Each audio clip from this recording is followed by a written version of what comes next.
Hey, what's up guys? Welcome to my YouTube channel. My name is Victor and I help people navigate through their awakening process. Today I'm going to talk about the challenges and how to deal with living a double life. It reminds me of the show Dexter. I used to really love the show Dexter on Showtime. It's about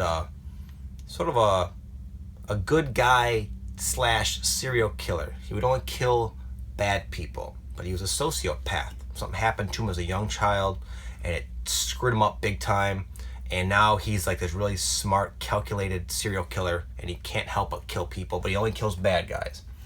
And he also has a sister who he loves, a good job as a detective, a police detective or a scientist sort of, and he has this whole alter ego that he preserves, this persona he pretends to be as a way of blending in so he can continue on his like serial killing type of tendencies.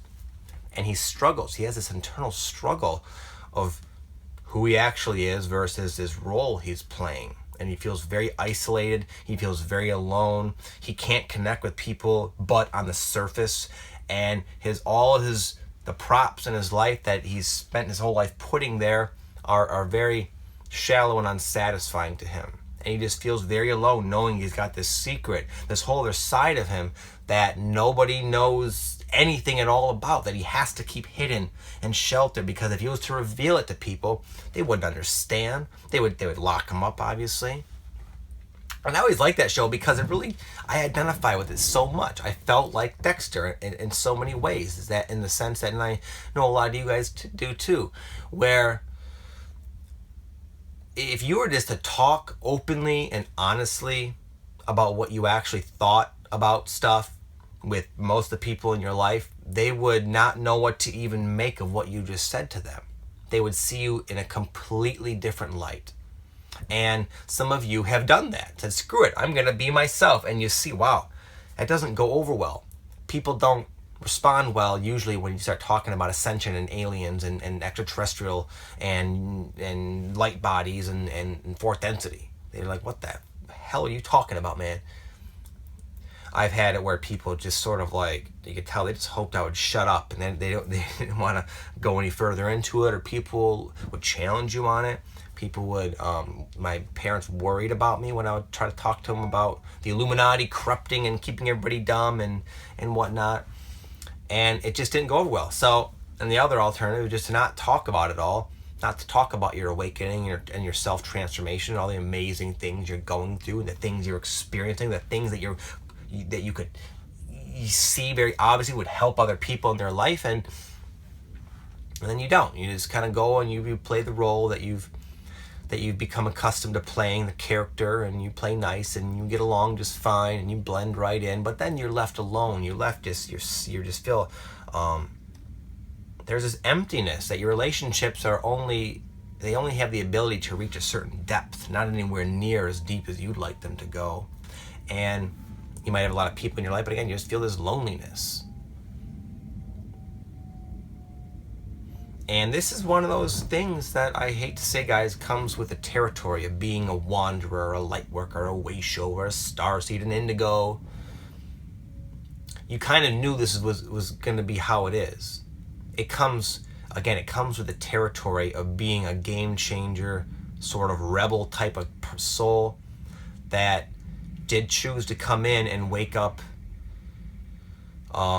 early before other people.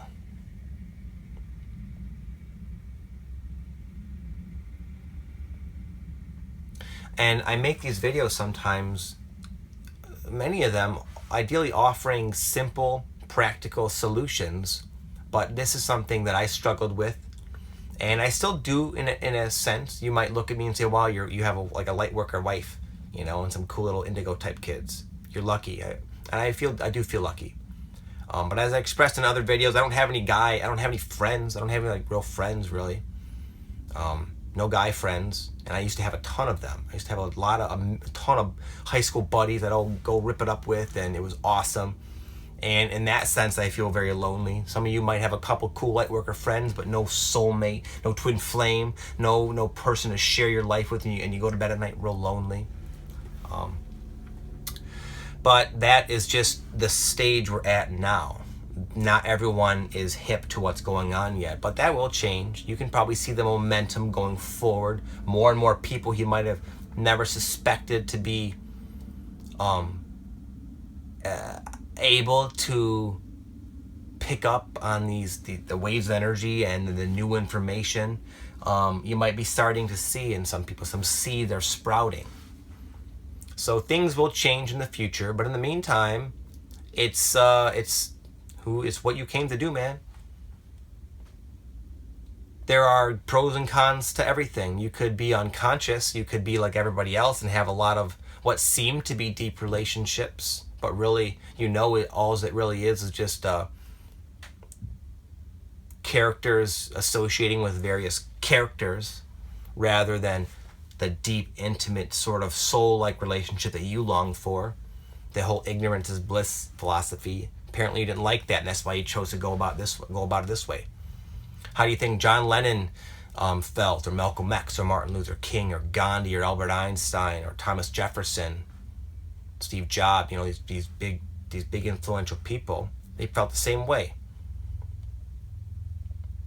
Actually, this brings to mind a tip. This is something that I actually do and have done my whole life that has helped me. Now that I didn't make this video intending on giving you solutions, rather letting you know that you're not really alone, that it is something that is best to take responsibility for, the choice you made to come here and live that sort of life, and that it's a benevolent, awesome thing to do, and it's also kind of a neat, unique experience in a sense as well. But in the middle of this video, I got a little idea, and it's what I do. I read books. This is not a good example. I'm reading this book now, Blink, but it's not. But I read a lot of books by people who I resonate, but written by other way-shower type people throughout history. And in these books, I relate with them. I don't feel so alone, and I can connect with them. And you're going to find your own preferred way-showers. I like rock style. I like all the Jim Morrison books. I read a lot about John Lennon, and just the way they would talk, the way they would describe their life. I could connect to it because I could tell, like even John Lennon has this song, I don't know, I think it's a Beatles song, Strawberry Fields Forever. It says, nobody I know is in my tree. I mean, it must be high or low. That, of course, means, I'm not saying it right, but it says something like, it means you can't, I fucked that up, man. I don't know. I forgot I used to know the lyrics clearly, but basically he's saying that he's living from this vantage point that no one can relate to. They can't tune into the way he sees life. But that's okay. It's no big deal. So reading books and listening to music is quite helpful for me. And also now watching YouTube videos and reading books by other people who are starting to spring into their awakening. It just helps you not feel alone. And that what I see happening in the future is people like us, people who are waking up, are going to start sort of clustering together the more they awaken. But a lot of it, that absence of those relationships that you desire, are a very good motivator to rise you to your potential. Because if you, in the middle, in your transition of your journey, was to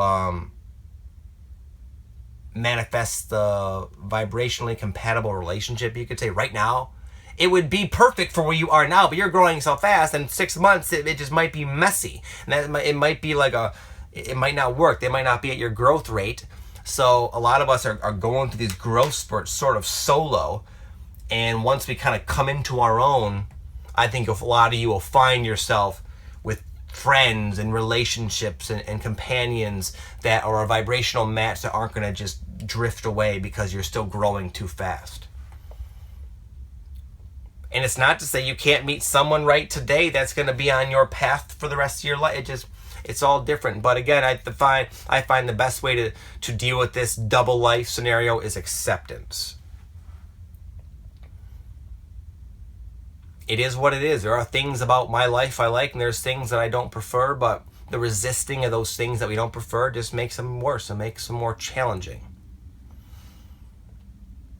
So again, that's all I had to say. I didn't really, again, intend to make a bunch of solutions for this scenario, just to sort of, I think having someone voice their own experience with it would have helped me going through it, seeing that while there are other people that feel that way, and there's a small sense of comfort in that, hopefully. So hope that helps, guys. Have an amazing day. I'll talk to you tomorrow. Peace.